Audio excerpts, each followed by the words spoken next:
Hello everyone, नमस्कार। मुझे देख रहे सभी दर्शकों का मैं बीइंग ऑफिशियल यूट्यूब चैनल पर स्वागत करता हूं। आज मैं आपके लिए लेकर आया हूं फिफ्थ सेशन, जिसमें 50 क्वेश्चन होंगे। 25 नवंबर 2020 सीपीओ का जो शिफ्ट आया था फर्स्ट, उसमें मैथ्स के क्वेश्चन हम लोग करने वाले हैं with proper analysis in English and Hindi. ये जो मैं सीरीज चला रहा हूँ, इसमें टारगेट रख के चल रहे हैं कि 1500 से 2000 क्वेश्चन सॉल्व कर देंगे, जो प्रीवियस ईयर 18, 19, 20 के सीजीएल, सीपीओ, सीएचएसएल के सेट्स में आए हुए हैं। वीडियो को एंड तक जरूर देखना, चैनल को सब्सक्राइब कर देना ताकि जो भी वीडियो हम आपके लिए लेकर आ रहे हैं वो आपसे मिस ना हो।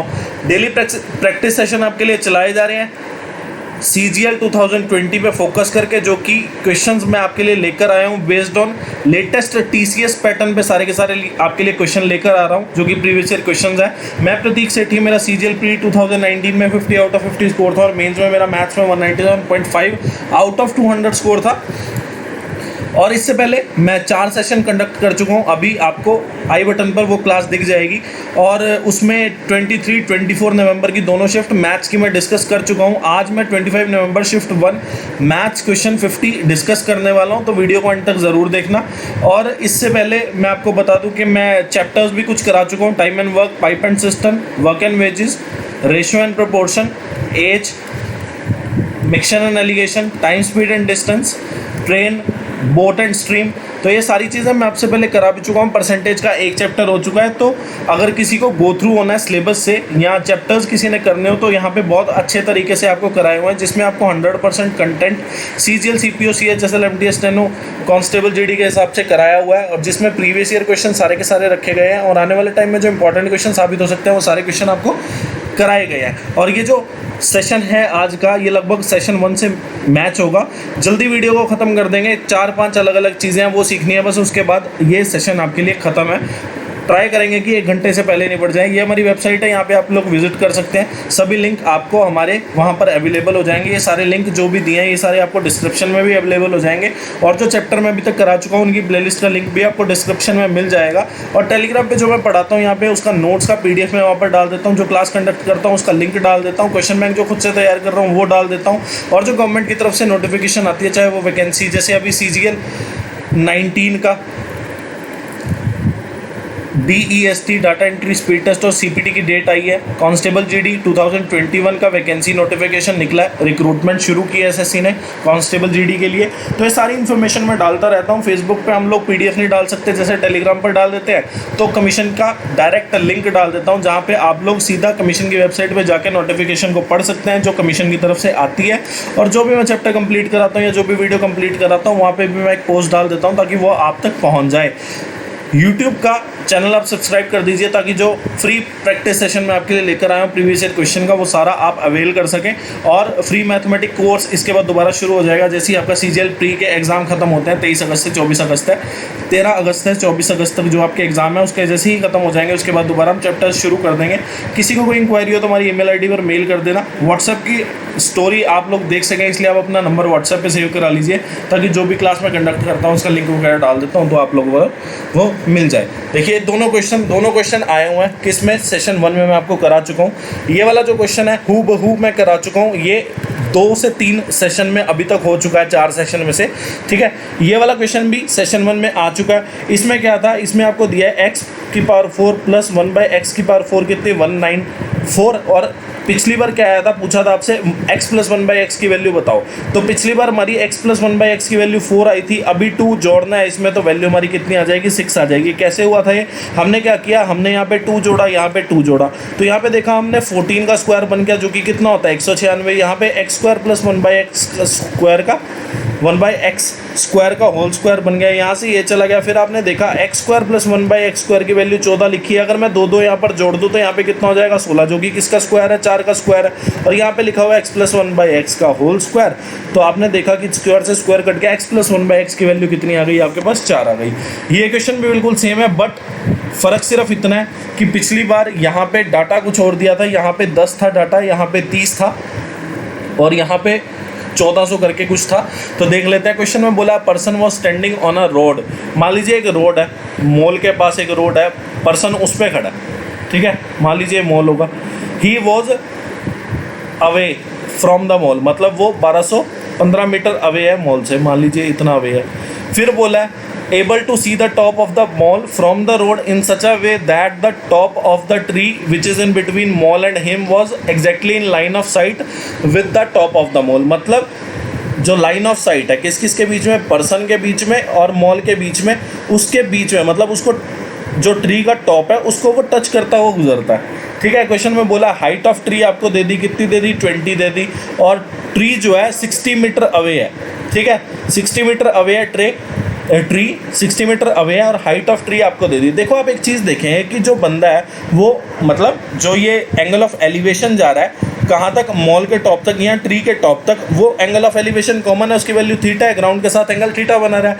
आपने देखा कि जब थीटा की वैल्यू हुई, थीटा के सामने जो परपेंडिकुलर है, आपने देखा कि ट्री जो है वो सीधा खड़ा होगा। सीधा खड़ा होगा मतलब राइट एंगल ट्रायंगल पे खड़ा होगा, मतलब राइट एंगल पे खड़ा होगा, सॉरी राइट एंगल ट्रायंगल नहीं, ट्री जो है राइट एंगल पे खड़ा होगा, किसके साथ, ग्राउंड के साथ। तो आपने देखा कि राइट एंगल ट्रायंगल बन गई, राइट एंगल ट्रायंगल बन गई। तो आपने देखा कि थीटा के सामने 1, अगर मैं 20 और 60 का रेशो देखूँ, अगर मैं 20 और 60 का रेशो देखूंगा तो आपने देखा कि अगर मैं इसको काट दूँ तो ये कितना हो जाएगा, 1:3। तो आपको पता चल गया कि यहाँ पे भी 90 डिग्री रहना है, तो थीटा के सामने यहाँ पे ये पूरा 1 हो जाएगा और ये पूरा कितना हो जाएगा, 3 हो जाएगा। आपको 3 की वैल्यू दे रखी है कितनी, 1215। 1 की वैल्यू आपसे पूछी है, बड़े आराम से आप लोग बता सकते हैं कितनी आ जाएगी, 405 मीटर। आसान क्वेश्चन है, कोई दिक्कत नहीं है। अब क्वेश्चन ये वाला देखो, बहुत आसान है। क्या बोला है कि पाइप ए को 12 घंटे खोलो तब टैंक को भर देता है, और पाइप बी को 18 घंटे, मतलब टोटल टाइम दे रखा है, दोनों का टोटल टाइम दे दिया। तो आप लोगों को क्या करना है, टोटल वर्क निकाल लेना है एलसीएम लेके। फिर आपने क्या किया, 1 आवर वर्क निकालेंगे तो 36/12, मतलब total work by total time आपने किया, total work by total time किया।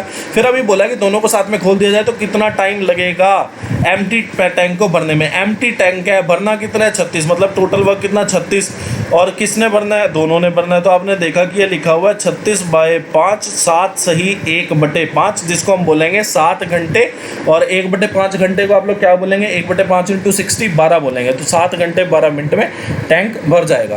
क्वेश्चन में बोला है each side of the square is decrease by, आपको बोला था किसी एक वैल्यू में अगर 2 बार डिक्रीमेंट आता है, किस किस का, x% या y%, या फिर ऐसा भी बोल सकते हैं x%, क्योंकि अब की बार दोनों सेम इंक्रीमेंट है, कितना कितना, 17। ठीक है, तो आपको बोला था किसी वैल्यू में अगर 2 बार इंक्रीमेंट आता है तो क्या फॉर्मूला है, 2 बार डिक्रीमेंट आता है तो मैंने आपको बताया था तब क्या फॉर्मूला है, 1 बार इंक्रीमेंट 1 बार डिक्रीमेंट है तब भी बताया था। तो आपको पता चल गया -17 प्लस 2.89 कैसे आए, 17 × 17/100, 17 × 17 कितना होता है सबको पता है। तो -34 प्लस 2.89, इसकी वैल्यू कुछ 31.11 हो जाएगी। माइनस का मतलब यहाँ पे डिक्रीमेंट बोल रहा है, तो 31.11% जो है एरिया डिक्रीज हो जाएगा। और एरिया हमने डिक्रीज किया क्यों, ये भी चीज़ मैं पहले बता चुका हूँ। आपने देखा कि साइड जो है 17% डिक्रीज हुई है, तो एरिया जो है वो आपको पता है क्या होता है, साइड का स्क्वायर मतलब 17% जो है वो 2 बार डिक्रीमेंट होगा।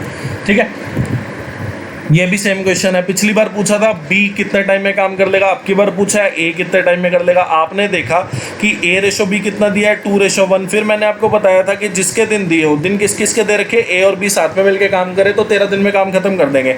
उसके रेशो ऑफ एफिशिएंसी से मल्टीप्लाई, जिसके दिन निकालने किसके दिन है, ए के, उसकी रेशो ऑफ एफिशिएंसी से डिवाइड। ये क्वेश्चन मैंने बहुत एलेबोरेटली आपको पहले भी बता दिया था। तो आपका आंसर 19.5 आ जाएगा। ये दोनों सेम क्वेश्चन यहाँ पर छप गए आपके लिए। ठीक है, तो नेक्स्ट क्वेश्चन में बोला है क्या, ये भी सेम क्वेश्चन है। आपको पता है पिछली बार आपकी वैल्यू कितनी आई थी, ए की वैल्यू आपकी आई थी 5, बी की वैल्यू आपकी कितनी आई थी, बी की वैल्यू आई थी आपकी 3, सी की वैल्यू आपके पास कितनी आई थी, सी की वैल्यू आई थी √15। पुट कर दीजिए। आपको पता है आई कैसे, यहाँ पे लिखा है a³ - b³, यहाँ लिखा है a - b, तो a³ - b³ को आप क्या लिख सकते हो, a - b, a² + b² + ab, और यहाँ पे a - b। फिर आपने देखा इससे ये गया तो अंदर क्या बचा, a² + b² + ab। फिर आपको पता है a की वैल्यू आपने किसको माना, √5x का स्क्वायर कितना हो जाएगा, 5x²। तो a के साथ कंपैरिजन करेंगे, ax² = 5x², तो a की वैल्यू 5, ऐसे ही b की वैल्यू 3 आ जाएगी, c की वैल्यू √15 आ जाएगी। पुट कर दो, 3 × 5 = 15 -3 √15 × √15, तो आपने देखा कितना हो गया, 15 से 15 गया, -3 will be your correct answer. देखो, प्राइस एक्सपेंडिचर कंजप्शन वाला क्वेश्चन हो गया। आपको पता है एक चीज़, क्या पता है आपको पता है कि एक्सपेंडिचर जो होता है वो क्या होता है, प्राइस इनटू कंजप्शन। तो आपको पता चल गया कि कंजप्शन क्या होता है, एक्सपेंडिचर अपॉन प्राइस। पहले 2 शिफ्टों में आ चुका है, ठीक है। तो आपने देखा कि कंजप्शन का रेशियो आपके हिसाब से क्या बनने वाला है। कंजप्शन का रेशियो आपके हिसाब से बनेगा क्या, कि आपने देखा कि एक्सपेंडिचर जो है वो 15% इंक्रीज़ हुआ है। चलो कर दो, प्राइस जो है वो इतना परसेंट इंक्रीज़ हुआ है 26। तो आपने देखा कि पहले 100 था, फिर 26 हो गया, पहले 100 था, फिर 115 हो गया। तो आपने देखा कि वैल्यू कितनी आ गई, 126/115। मतलब कंजप्शन पहले 126 थी, अब 115 हो गई। मतलब कितना, आपने देखा कि 11 का डिक्रीमेंट करना पड़ेगा। 11 का डिक्रीमेंट किस पे करना है, 126 वैल्यू, जो कि उसकी इनिशियल वैल्यू है। तो आपके पास आंसर जो है वो कितना आ जाएगा, आप देखोगे यहाँ से कि आंसर जो है आपके पास आ जाएगा कुछ 126। तो यहाँ पे कुछ 9 या 8.7% आपका आंसर आ जाएगा, ठीक है। बहुत आसान क्वेश्चन है, कोई दिक्कत वाली बात नहीं है। ये क्वेश्चन तो 3 से 4 बार आप पहले भी देख चुके हो, खुद से ट्राई कर लेना, कोई मुश्किल बात नहीं है इसमें। क्वेश्चन में बोला one side of a rhombus दे दी। पिछली बार क्या था, एक डायगोनल हमें 10 दिया था, दूसरा हमने 24 निकाल लिया था। अब की बार 24 दिया है, तो दूसरा डायगोनल क्या हो जाएगा आपके पास 10। देखो मैं करके दिखा देता हूँ। रोम्बस क्या होती है आपको पता है, रोम्बस वो होती है जिसकी चारों साइड इक्वल होती हैं, पहली बात तो। दूसरी बात कि रोम्बस और स्क्वायर ही एक ऐसा क्वाड्रिलेटरल है जिसमें डायगोनल जो है वो 90 डिग्री पे काटते हैं। तो आपने देखा कि साइड जो है 13 दे रखी है, मतलब साइड जो है रोम्बस की इक्वल साइड दे दी 13। फिर बोला है एक डायगोनल जो है वो 24 सेंटीमीटर। आपको पता है डायगोनल जो है ना आपस में बाइसेक्ट करते हैं, मतलब 2 इक्वल पार्ट में बांट देंगे। आपने देखा कि ये पूरा डायगोनल जो है ये 24 सेंटीमीटर है, तो ये 12 हो गया, ये भी 12 हो गया। आपने देखा right angle triangle, perpendicular 12, hypotenuse 13, तो बेस कितना हो जाएगा, 5 हो जाएगा। ये 5 हो गया तो ये भी 5 हो जाएगा, क्योंकि बाइसेक्ट करता है क्या, डायगोनल आपस में जब एक दूसरे को काटते हैं। फिर आपने देखा क्या कि एरिया ऑफ रोम्बस पूछा है। आपको पता है कि एरिया ऑफ रोम्बस क्या होता है, हाफ d1 d2। d1 की वैल्यू कितनी है आपको पता है, d1 की वैल्यू कितनी 24 दे रखी है। d2 आपने खुद निकाल लिया कितना, 5 और 5 10। तो आपने यहाँ से देखा कि 120 जो सेंटीमीटर स्क्वायर है ये आपका एरिया ऑफ रोम्बस आ जाएगा। अब ये वाला क्वेश्चन भी सेम क्वेश्चन आया हुआ है, ठीक है। क्वेश्चन में बोला है ए जो है काम को 10 दिन में कर देता है, बी जो है काम को 5 दिन में कर देता है। आपने देखा टोटल काम हो गया 10, जिसमें से एक दिन का काम ए का कितना 1, बी का कितना 2। They work together for 2 days, एक दिन में काम करते हैं 3, 2 दिन में कितना कर देंगे 6 काम हो गया, रह कितना गया 4। After which B was replaced by C and the work was finished in next 3 days, ठीक है। तो उसके बाद क्या हुआ, बी की जगह सी आ गया। तो आपने देखा कि 4 काम है, बी चला गया, सी आ गया। सी का वन डे वर्क हमने सी मान लिया और काम खत्म हुआ नेक्स्ट 3 डेज में। तो आपने देखा कि ये क्या लिखा हुआ है 4/3 1 + c, मतलब सी का जो वन डे वर्क आपके पास आया है वो कितना आया 1/3। आपको पूछा गया सी जो है 40% काम कितने टाइम में कर देगा, टोटल काम इतना, इसका 40% इतना, और एक दिन में काम कितना करता है इतना। तो आपने देखा कि वैल्यू कितनी आ जाएगी 12 दिन। नेक्स्ट क्वेश्चन, अब ये वाला देखो, क्वेश्चन में आपको क्या दिया, इन सेंटर का क्वेश्चन दे दिया सीधा। इन सेंटर का आपको क्वेश्चन दिया है, तो आप लोगों को पता है कि एंगल BOC जो होगा वो 90 डिग्री प्लस एंगल A/2 होगा। तो आपने देखा कि 134 degree plus 90 degree equal plus 134 degree equal to 90 degree plus A/2 दिया है आपको। तो आपने देखा एंगल A की वैल्यू कितनी हो गई 44 × 2 कितना 88, ये आपका आंसर आ जाएगा। पिछली बार यहाँ पे डिफरेंस ऑफ द नंबर पूछा था, आपकी बार एडिशन या सम ऑफ द नंबर पूछा है। इन दोनों का सम करो और 18 से मल्टीप्लाई कर दो, ठीक है, 28 से, सॉरी। अब ये वाला क्वेश्चन है, पिछली बार इसमें आपसे रेट ऑफ इंटरेस्ट पूछा था। अब की बार आपको बोला है क्या कि पहले तो रेट ऑफ इंटरेस्ट निकाल दो, उसके बाद 10,000 रुपये उस रेट ऑफ इंटरेस्ट पे 2 साल के लिए कंपाउंड इंटरेस्ट पे दिए हैं। तो क्वेश्चन सॉल्व कर दो। आपको पता है कि यार 4 साल का जो अमाउंट है वो 5वें साल के लिए प्रिंसिपल है।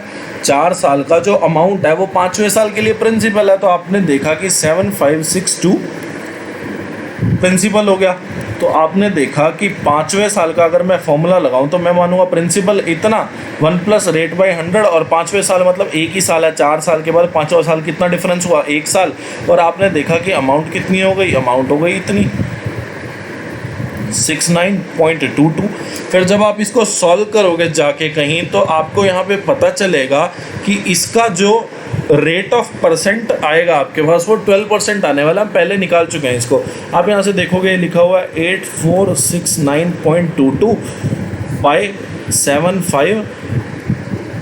7562, ठीक है। और इधर क्या हो जाएगा 100 प्लस आर, और इधर 100 से मल्टीप्लाई करोगे तो ये काट देना आप।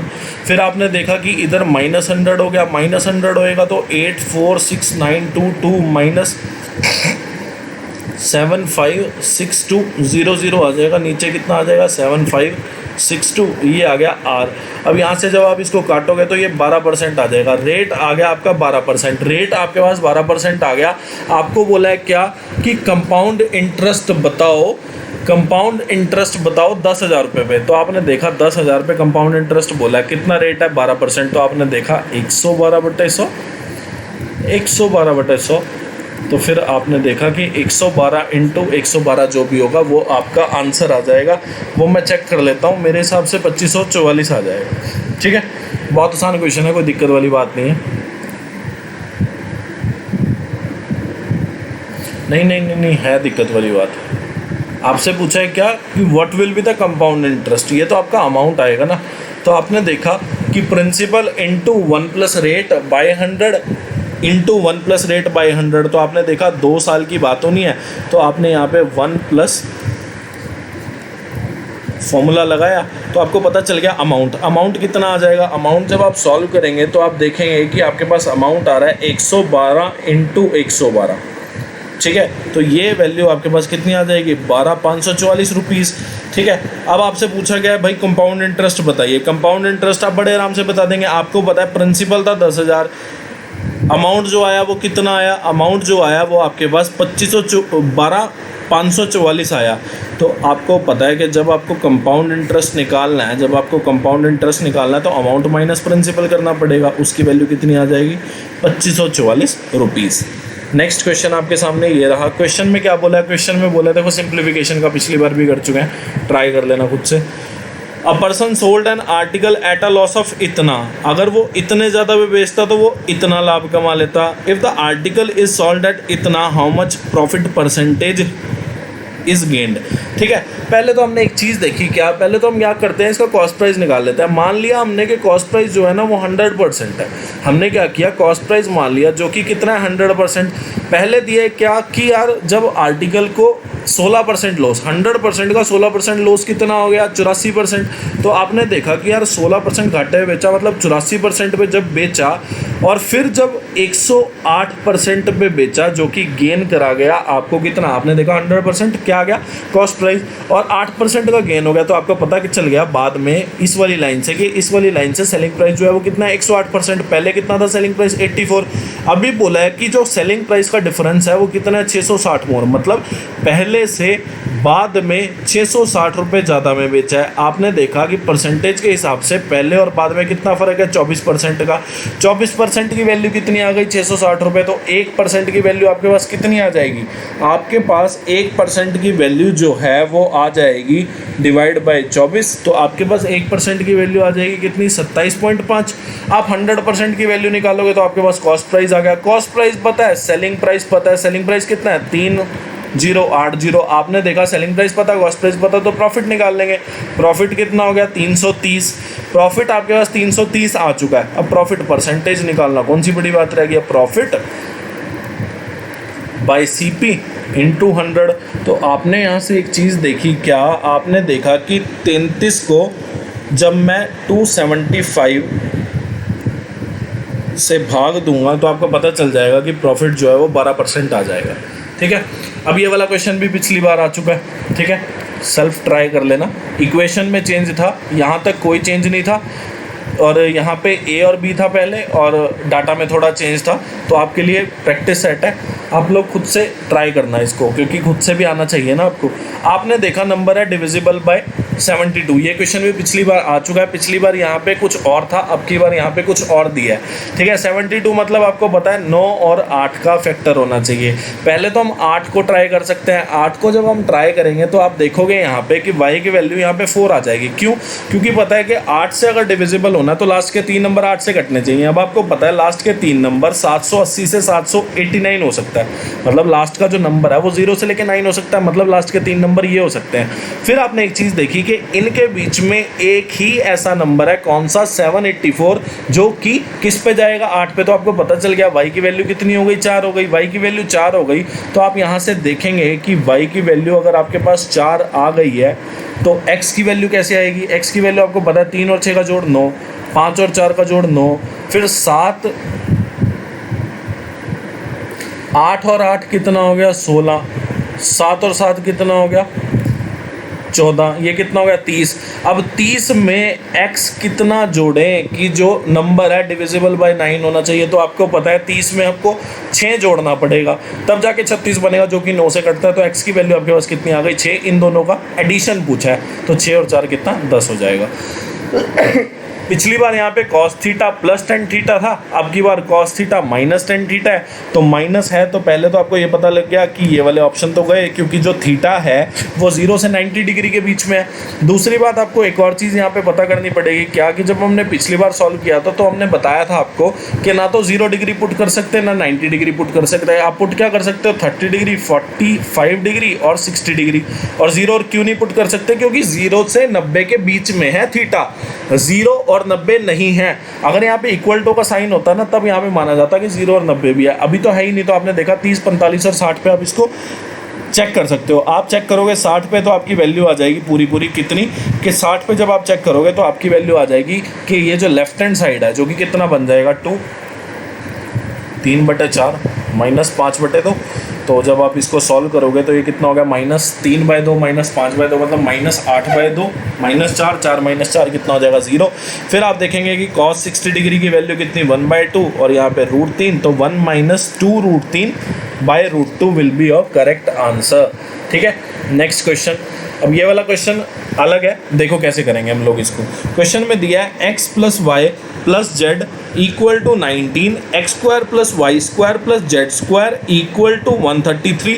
और मैंने आपको एक और चीज़ बताई थी, इसमें क्या बताया था मैंने आपको बोला था कि जब भी x + y + z आए और x² + y² + z² = 133 आए। क्या बोला था मैंने बोला था x + y + z 19 आए, x² + y² + z² जो है आपका 133 आए। तो आपको पता रखना है यहाँ पे कि एक वैल्यू 9 होगी, दूसरी वैल्यू 6 होगी, तीसरी वैल्यू 4 होगी।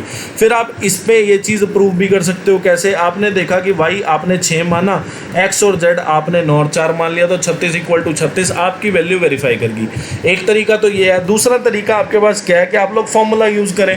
फॉर्मूला जब आप यूज़ करेंगे तो आप देखेंगे कि x² + y² + z² किस फॉर्मूले में आता है? वो आता है क्या? x + y + z का whole square, x² + y² + z² + 2xy + yz + zx। फिर आपने देखा x + y + z कितना? 19, 19 का स्क्वायर 361, यहाँ पे 133, 2। और फिर आपको यहाँ पे पता है क्या दिया है? xy + yz और xz की आपको वैल्यू दे रखी है। कितनी वैल्यू दे दी आपको xz की? y² आप यहाँ पे पुट कर दें।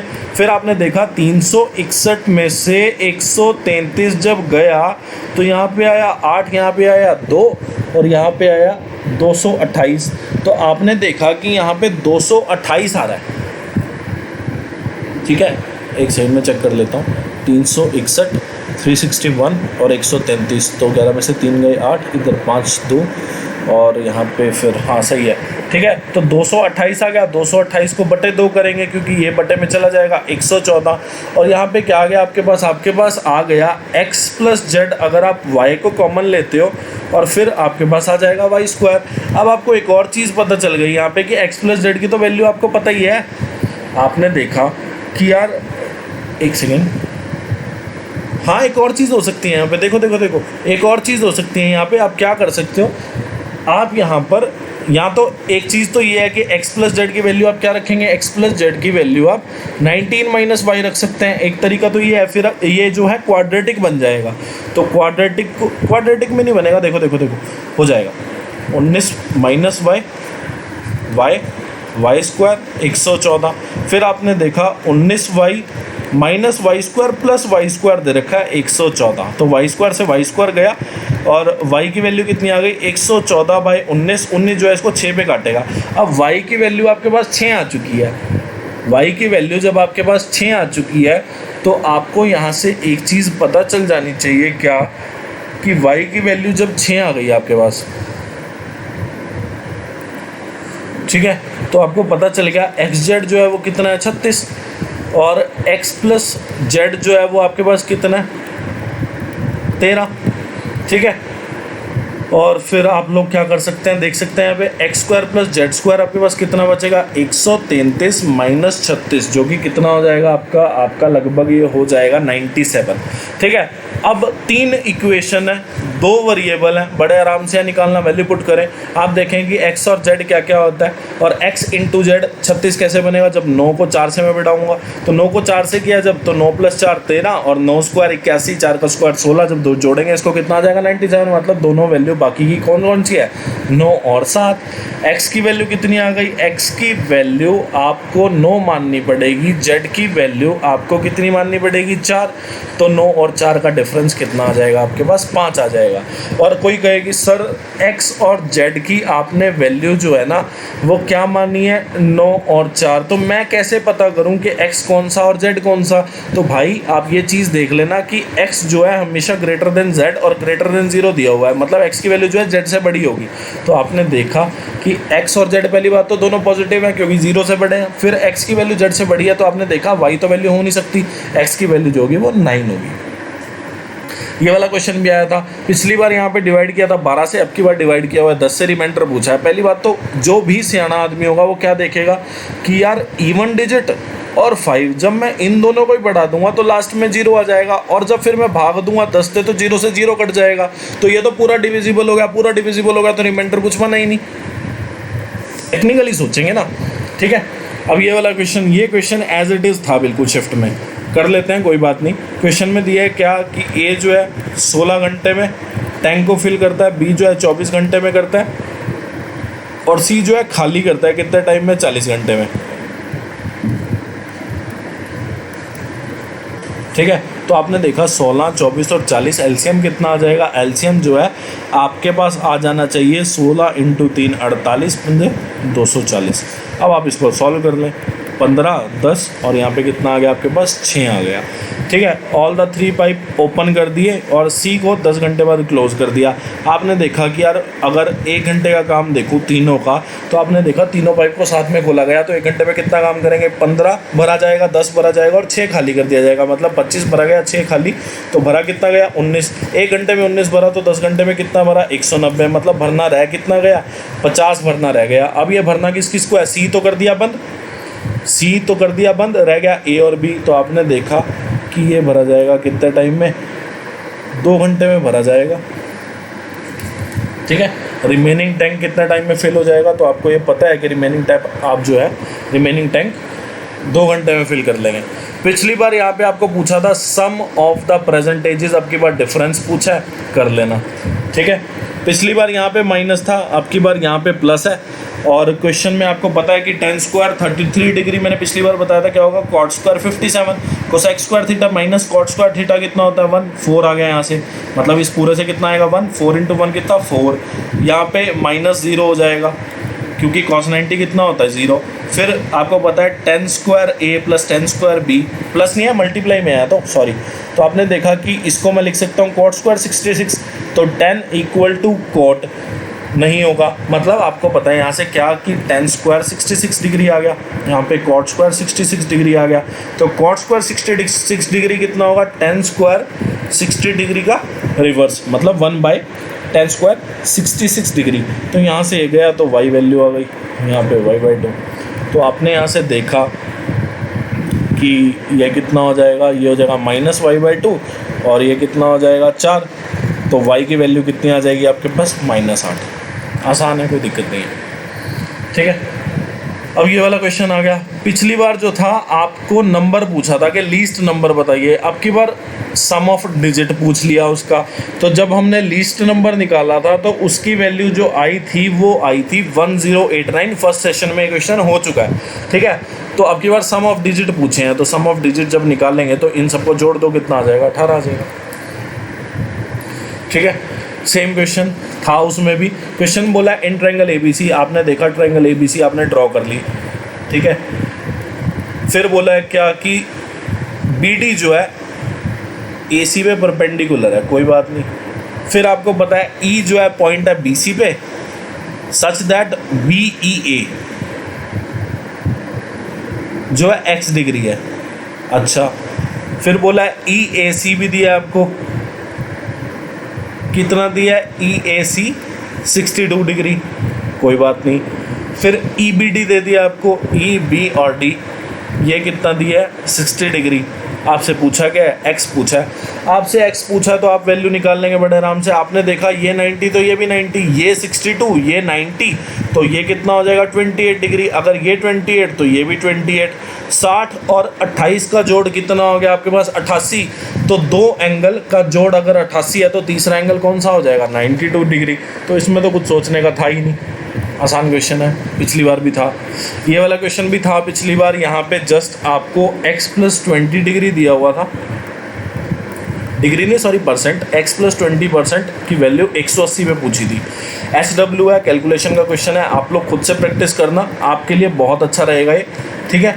खुद से प्रैक्टिस करना ही बेस्ट रहेगा आपके लिए, क्योंकि ऐसे क्वेश्चन आपको फेस करने वाले हैं, आपको एग्जाम में फेस होने वाले हैं, मतलब आपको ये फेस करने ही पड़ेंगे। तो इससे बढ़िया कि अगर मेरा कराना तो हो जाएगा, मैं करा दूंगा। अगर किसी को डाउट हो मुझसे व्हाट्सएप पे किसी भी टाइम कोई भी पूछ सकता है आगे, ठीक है, मैं उसको सॉल्यूशन भेज दूंगा।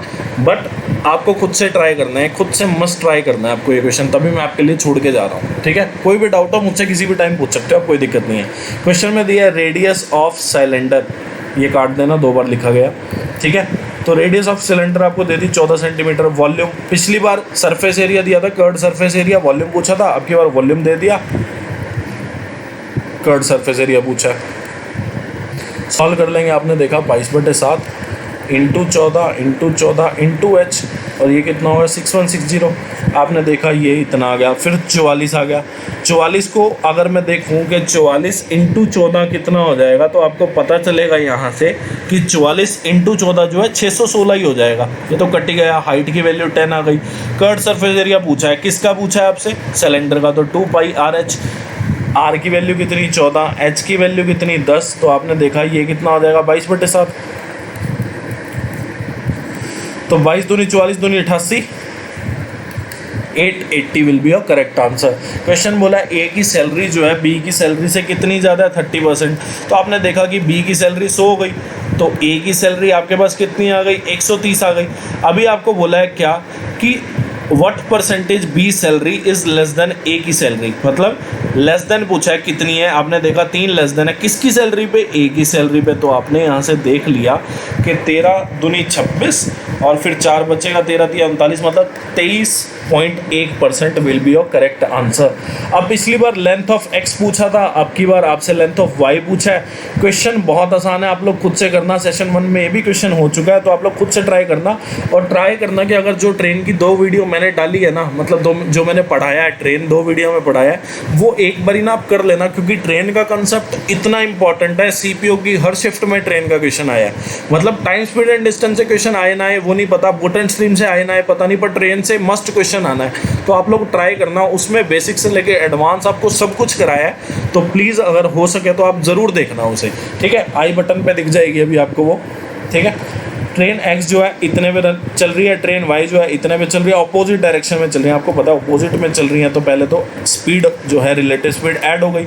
km/h में तो आप मीटर/सेकंड में चेंज कर लो। फिर आपको पता है कि आपको लेंथ जोड़नी है, किसकी? लेंथ ऑफ एक्स और लेंथ ऑफ वाई।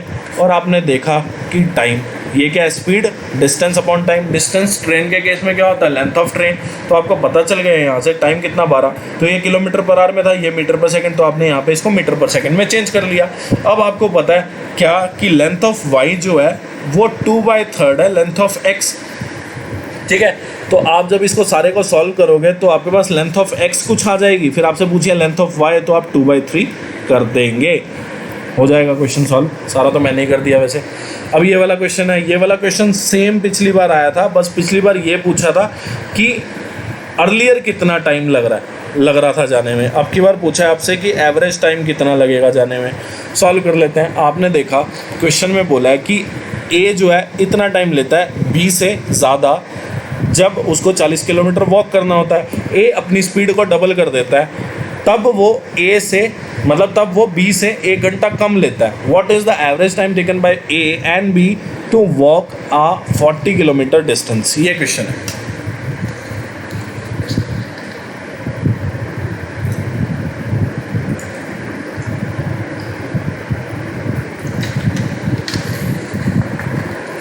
आपने यहाँ से देखा कि ए की स्पीड जो है ना वो डबल हो गई, ठीक है। आपने देखा क्या, आपने देखा ए की स्पीड जो है ना वो डबल हो गई।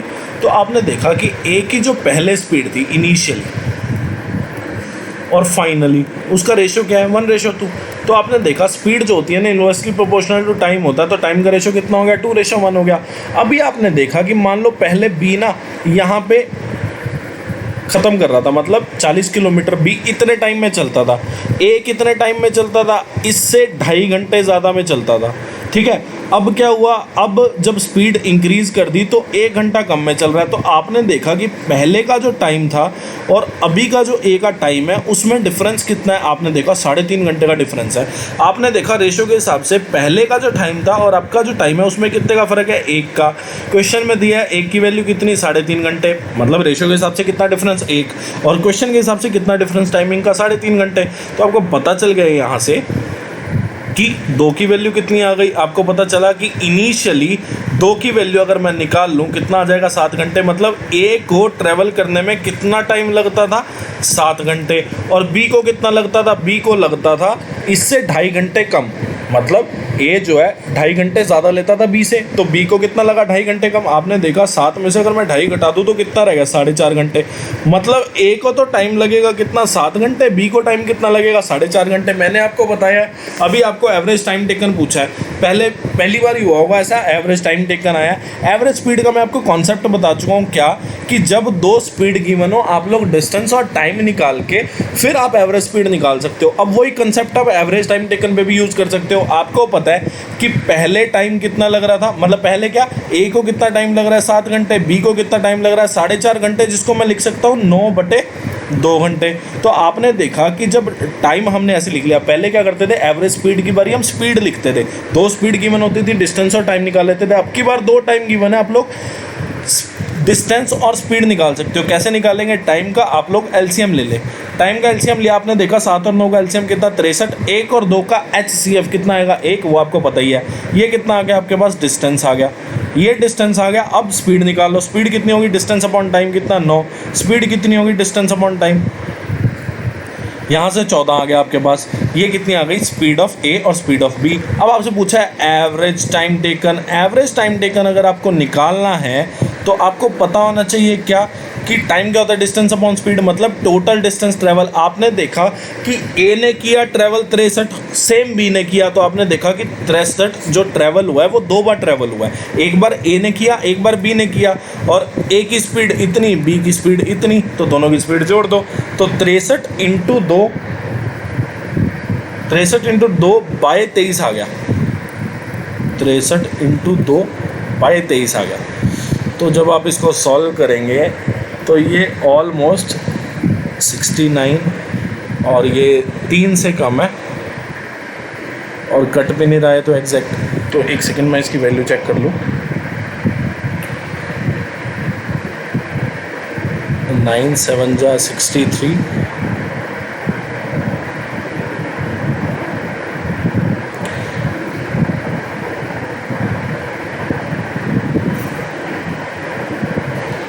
(63 × 2) कितना होगा 126 हो जाएगा (23). तो ये 5.47 कुछ आएगा, 5.47, ठीक है। एवरेज टाइम टेकन जो है 5.47 आएगा। तो आप लोग यहाँ पे देख सकते हैं कि 5.47 आपके पास टाइम आ रहा है। तो एवरेज टाइम, एक second, average time taken a और बी का। अच्छा, और ए, ओहो, हम इतना लंबा चल ही क्यों रहे हैं इसमें? रुक जाओ, इसमें इतना लंबा चलने की ज़रूरत ही नहीं थी सर। देखिए, ठीक है, आपके पास ए और बी का टाइम गिवन है, किस किस का भाई? ए अगर ट्रैवल करे तो कितने टाइम में कर देगा, बी और ट्रैवल करे तो कितने टाइम में कर देगा। आपने देखा कि ए ट्रैवल करे तो 7 घंटे में ट्रैवल करेगा, बी करे तो 4.5 घंटे में। आपसे पूछा एवरेज टाइम टेकन, तो एवरेज टाइम टेकन आपको ए की वैल्यू पता, बी की वैल्यू पता, बटे 2 कर दो। हम वैसे ही इतना लंबा चले जा रहे हैं, ठीक है। तो ये कितना हो गया, 11.5 बटे 2, जिसको हम लोग बोल सकते हैं कि ये लिखा है 23/4। तो 23/4 आपको पता चल गया है यहाँ से कि 5 सही 3/4 आ रहे, तो 5 घंटे 45 मिनट हो जाएगा। थोड़ा लंबा हो गया था प्रोसेस, पर ये वाला प्रोसेस ही ठीक है, आप इसी से चलना। उस वाले से आपका आंसर तो आ जाएगा, जैसे कितना आया 5.47, वो नियरेस्ट मतलब अप्रॉक्सीमेट आंसर आया, इसमें आपका एग्जैक्ट आंसर आ जाएगा, ठीक है। अब ये वाला क्वेश्चन है, ये क्वेश्चन भी सेम पिछली बार आया था। पिछली बार 5th और 6th नंबर का एवरेज पूछा था, अब की बार 6th और 7th का पूछा है। प्रैक्टिस करना ज़रूर करना, डाउट आए तो मुझसे पूछ लेना, कोई दिक्कत नहीं है, ठीक है। क्वेश्चन बोला ladder leaning against the wall making angle theta with the horizontal ground such that tan theta equal to इतना। आपने देखा कि ज़मीन है, हॉरिजॉन्टल ग्राउंड जिसको बोल देंगे, वॉल है, और इस पे जो है ना लैडर गिरी हुई है, ठीक है। तो आपने देखा कि ये एंगल थीटा बनाएगा इसके साथ। tan थीटा की आपको वैल्यू दे दी। tan थीटा होता कितना है आपको पता है? tan थीटा जो होता है वो कितना होता है, परपेंडिकुलर बाय बेस, मतलब परपेंडिकुलर 12 दे दिया आपको, बेस कितना दे दिया, 5 दे दिया, ठीक है। अब बोला है height of the top of the ladder from the wall, if the height of the top of the ladder from the wall, मतलब वॉल और टॉप ऑफ द लेडर तो ये हो गया, वॉल ये हो गया। तो आपको इसकी वैल्यू दे रखी है, इसकी वैल्यू आपको कितनी दे रखी है, इसकी वैल्यू आपको दे रखी है 24। तो आपको पता चल गया क्या कि 12 की वैल्यू आपको 24 मीटर दे दी। अब आपसे पूछा गया what is the distance of the foot of the ladder, यहाँ से फ्रॉम द वॉल, ये पूछा। 5 की वैल्यू पूछी है, 12 की वैल्यू 24, 1 की वैल्यू 2, 5 की वैल्यू कितनी आ जाएगी, 10 मीटर। आसान क्वेश्चन है, ठीक है। क्वेश्चन में बोला, ये क्वेश्चन भी सेम था। पिछली बार आपसे टोटल प्रॉफिट पूछा था, आपकी बार डिफरेंस पूछा है कि what is the difference in the profit earned by A and C. देखो, profit of A ratio profit of B ratio profit of C, आपको फर्स्ट सेशन में मैं बता चुका हूँ क्या कि इन्वेस्टमेंट इनटू टाइम ए का, इन्वेस्टमेंट इनटू टाइम बी का, और इन्वेस्टमेंट इनटू टाइम सी का रेशो होगा। तो आपने देखा टाइम तो है कांस्टेंट, मतलब इन्वेस्टमेंट का ही रेशो हो जाएगा, ठीक है। आपको पता है 0 से 0 तो कट ही जाएगी, तो 0 हम लिख ही नहीं रहे, मतलब यहाँ पे अगर आप 0 लिखते भी तो ये तो कट ही जानी थी। फिर आप इसको अब क्या कर सकते हैं, आप इसको 25 से काट सकते हैं। अगर आप इसको 25 से काटेंगे, 25 से काटेंगे तो 25 के बाद भी ये किसी से कटेगा। मेरे हिसाब से 125 से ही ना कट जाए, काट के देखते हैं। 125 से गया 1 पे, 125 अगर मैं इसको काटूँ, 1 और 1 आ गया। अच्छा, ये तो 125 पे भी चला गया, ये भी चला जाएगा 125 पे, 1 3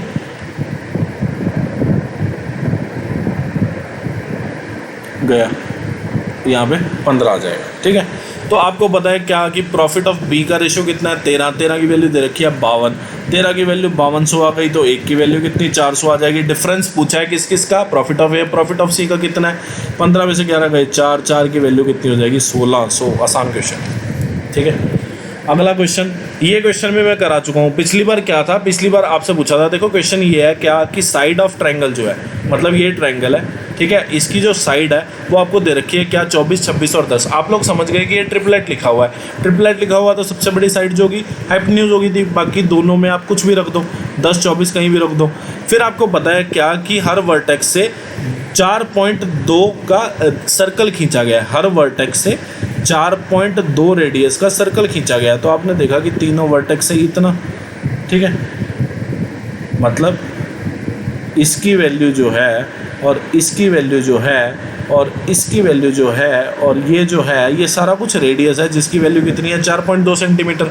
पिछली बार क्या था, आपसे ये पूछा था ठीक है, हमने क्या किया था, एरिया ऑफ ट्रायंगल निकाल के इन 3 सेगमेंट का एरिया माइनस कर दिया था। अब की बार आपको area of the portion covered by 3 sectors, मतलब इन्हीं 3 सेक्टर का एरिया पूछा है।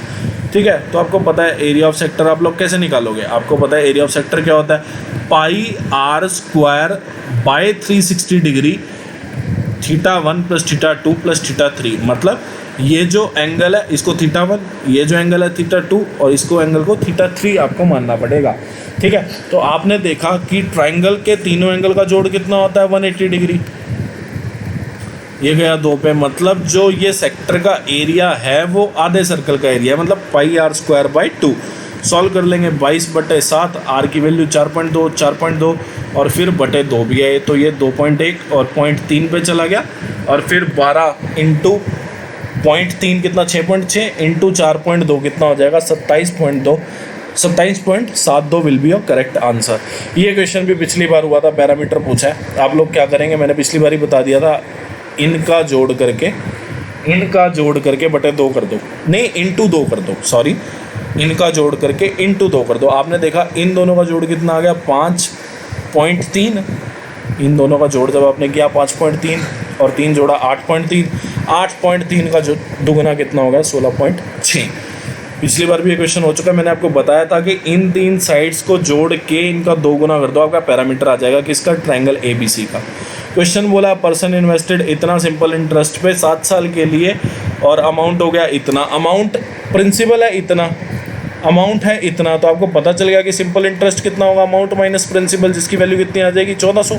ठीक है, 1400 सिंपल इंटरेस्ट 7 साल में हुआ है, तो 1 साल में सिंपल इंटरेस्ट कितना हो जाएगा। आपने देखा कि 7 साल का इंटरेस्ट 1400, तो 1 साल का कितना हो जाएगा, 200।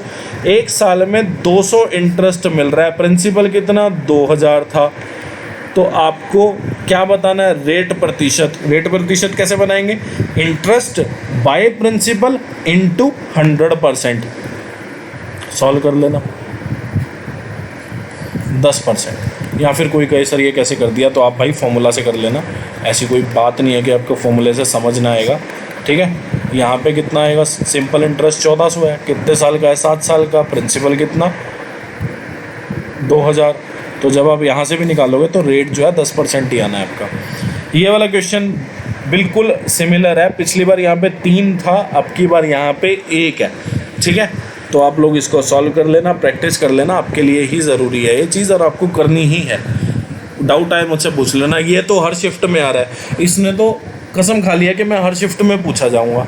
ठीक है, अप्रॉक्सीमेट पूछा है, क्या करेंगे, MRP मान लेंगे कितना 100, मतलब मार्क प्राइस मान लिया 100।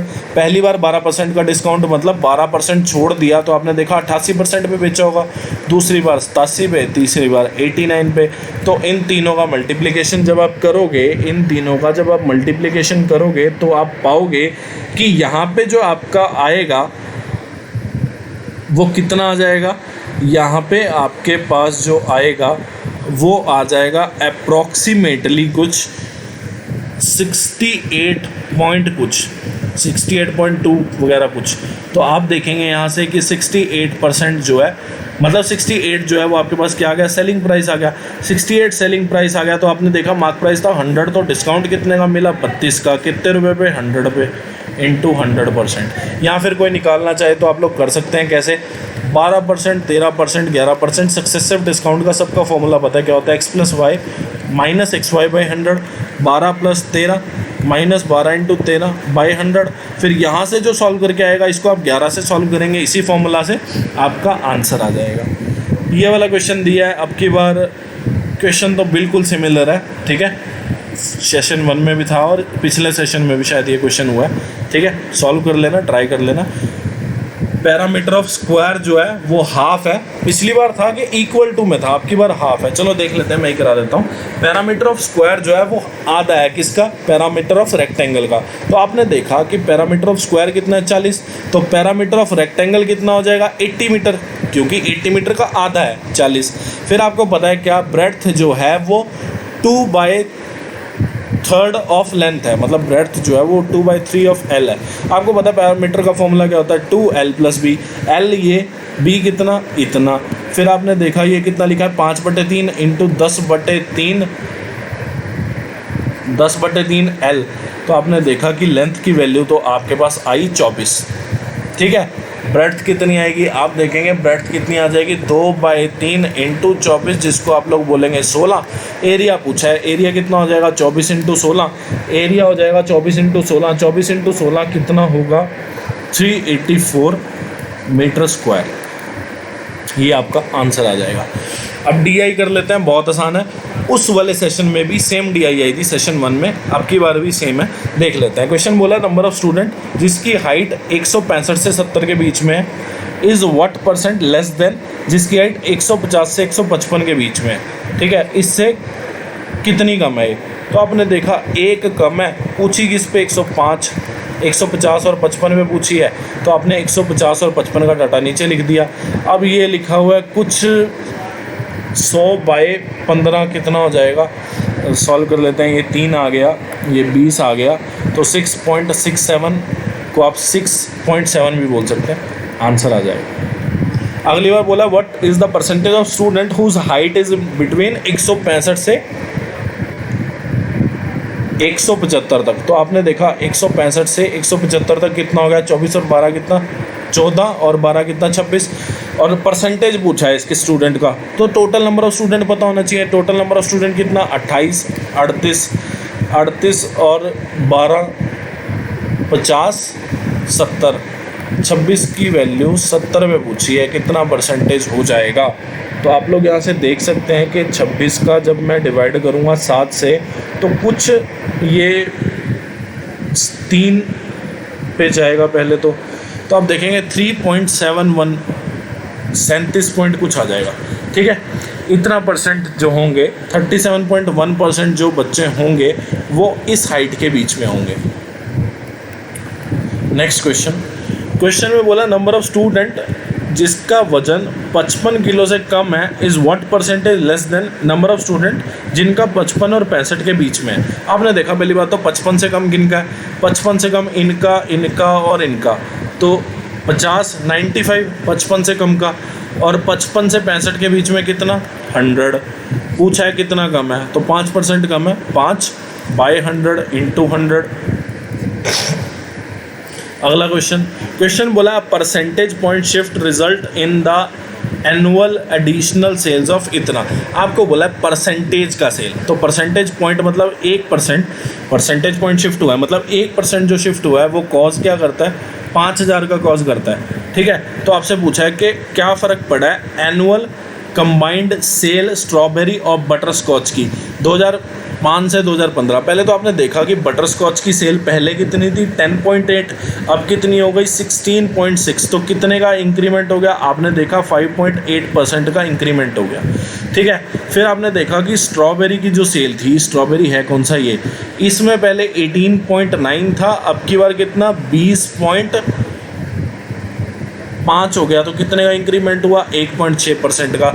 आपने देखा कि बटरस्कॉच में इतना इंक्रीमेंट, स्ट्रॉबेरी में इतना, तो कंबाइंड इंक्रीमेंट कितना हो गया 5.8, 1.6 को जब आप जोड़ोगे तो 7.4% आ जाएगा।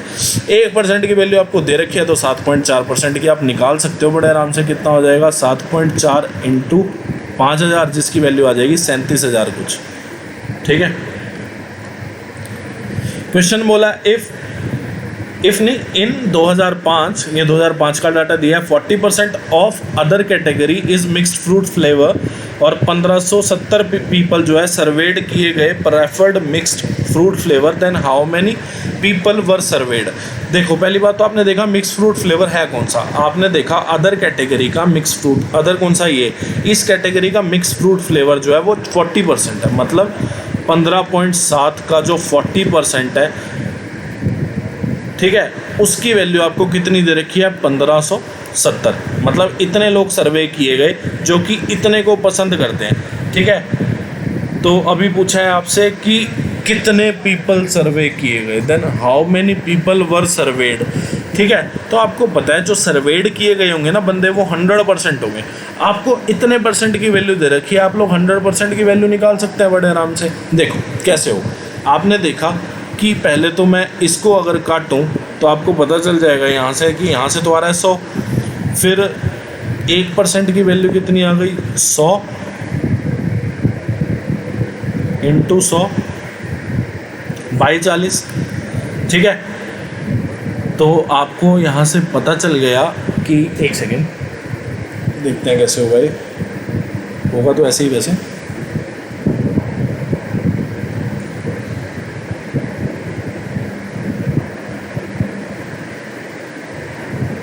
हंड्रेड और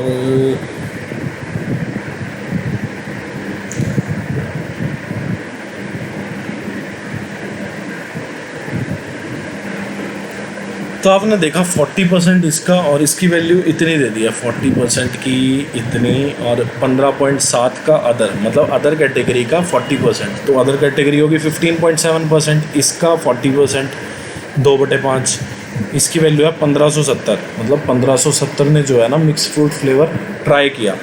तो ये पूछा है हाउ मैनी, तो आपसे 100% की वैल्यू पूछी है, टोटल नंबर ऑफ़ पीपल पूछे है ना, तो 100% की वैल्यू निकाल लो। अच्छा मैं ये देख ही नहीं पा रहा था, देखो मैं ये काटना ही भूल गया था। तो 25,000 पीपल का सर्वे हुआ। 100% पीपल कौन हो गए, जो टोटल नंबर ऑफ़ पीपल है जिन्होंने सारे फ्लेवर ट्राई किए।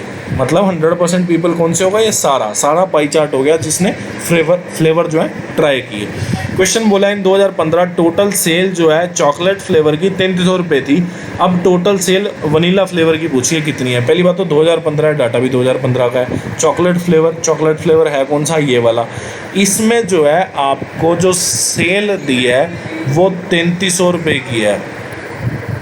अच्छा तो आपने देखा कि 25.8% की वैल्यू कितनी हो गई, 3300 हो गई। 1% की वैल्यू कितनी हो जाएगी, अगर 1% की वैल्यू आप यहाँ पे देखो तो 1% की वैल्यू जो है आपके पास कितनी आ जाएगी, 1% की वैल्यू आपके पास आ जाएगी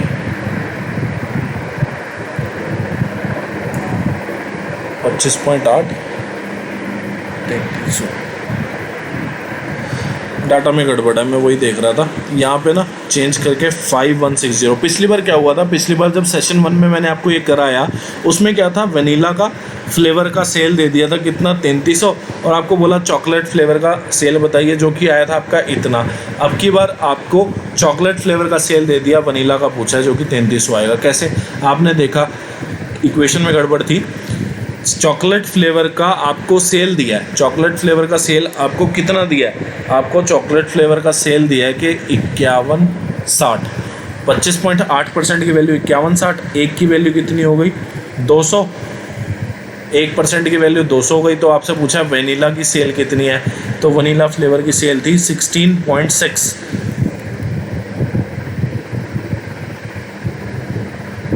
नो वनीला की सेल है 16.5, ठीक है। तो वनीला फ्लेवर की सेल है 16.5 इंटू 200। बस ये है कि ध्यान रखना पड़ता है यार ये DI में ना थोड़ा सा, क्योंकि यही मोस्ट स्कोरिंग है और यही सबसे लीस्ट स्कोरिंग है, ठीक है। तो देखो अब क्वेश्चन बोला in the bar graph what is the ratio of average of the total number of student from school B, ठीक है। यहाँ पे B कैपिटल कर लेना और यहाँ पे स्कूल A आएगा, ठीक है। ये पूछा है आपसे, सॉल्व कर लेते हैं। आपने देखा स्कूल A में कितने बच्चे, 640, 1440, और फिर आप देखो अगर तो 640, 1440 और फिर 1200 और 900, 2100 और फिर 750। आपने देखा ये 90 आ गया, 90 और 7 4 11 12 4920 आ गया। मतलब ये हुआ कि ये वाले दो ऑप्शन तो कट ही गए, C और D नहीं, D ऑप्शन कटा है। कैसे कटा है, क्योंकि आप देखेंगे यहाँ से कि स्कूल A के जो टोटल नंबर ऑफ़ स्टूडेंट है वो इतने आ गए, स्कूल B के कितने आ गए टोटल नंबर ऑफ़ स्टूडेंट, 550 और 820 और 600 और 750 और 500 और 480। पिछली बार भी आपको बताया था कि ये 799 तक तो कभी पहुंच ही नहीं सकते, ये पहुंचेंगे कहाँ तक, सिर्फ 3700 तक, ठीक है। तो आपने देखा यहाँ से ये कट गया 370 रेशो 429, और पहले वाले दोनों का तो खाता ही कुछ नहीं था। क्यों नहीं था, क्योंकि school A ratio school B दिया हुआ है पहले दो ऑप्शन के हिसाब से, आपसे पूछा school B ratio school A का टोटल नंबर ऑफ स्टूडेंट्स का एवरेज पूछा है, ठीक है। अब बोला in the bar graph in which year is the absolute difference of the students from school A to B together taken is maximum, ठीक है। पिछली बार भी था ये क्वेश्चन डीआई में, अब की बार भी दिया हुआ है। पिछली बार क्या था, आपको मिनिमम दिया था, अब की बार बोला है आपको कि मैक्सिमम की वैल्यू बतानी है।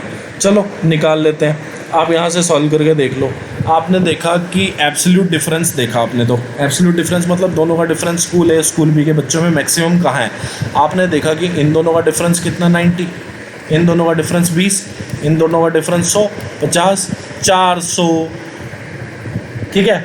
और यहाँ पे कितना, यहाँ पे है 270, ठीक है। तो 2012 आ जाएगा आंसर, ठीक है, क्योंकि एब्सोल्यूट डिफरेंस मतलब स्टूडेंट्स के डाटा में ही डिफरेंस पूछ रहा है। तो आपने देखा कि 2012 में जो है ना वो मैक्सिमम डिफरेंस है। अभी बोला है कि in the bar graph what is the ratio of the student, school A से लेने हैं 2008 के, 2012 के और 2013 के। आपने देखा कि हो गए 1650, 640, कितना हो गया 9022, ठीक है। और फिर आपको बोला है 2009, 2010, 2011 के आपको स्कूल बी के लेने हैं। 820, 600 और 750, 600 और 750 हो गए कितने 1350 और 820 कितना हो गया 70, तो ये आ गया 229 रेशो 217, ये आ जाएगा। A is the correct option. आज की वीडियो के लिए इतना ही, मतलब आज के सेशन में इतने ही 50 क्वेश्चंस हैं। कल हम लोग सीपीओ के सारे सेट्स ख़त्म कर देंगे जो 2020 में आए हैं, ठीक है। उसके बाद हम लोग CGL 19 की तरफ मूव करेंगे। CGL 19 के प्रीवियस ईयर के सारे सेट लगाएंगे। वीडियो को लाइक कर देना, चैनल को सब्सक्राइब कर देना ताकि और ज़रा हमें अच्छा लगे और ज़्यादा कंटेंट आपके लिए लेकर आएँ। शेयर कर देना friend relative known. Last time चल रहा है, 1 महीना रह गया पेपर को, तैयारी का पीक चल रहा है बच्चों की, तो जिसका जितना हेल्प हो जाए। और सबसे बढ़िया तरीका रिवीजन करने का यही है कि आप प्रीवियस ईयर क्वेश्चन करें ज़्यादा से ज़्यादा बेस्ड ऑन लेटेस्ट पैटर्न। तो ये आपको कराए जा रहे हैं। कमेंट कर देना, अपने प्रीशियस रिव्यूज़ फॉलो कर लेना। And thanks for watching this video. आप लोग खुश रहें, तैयारी करते रहें। Thank you.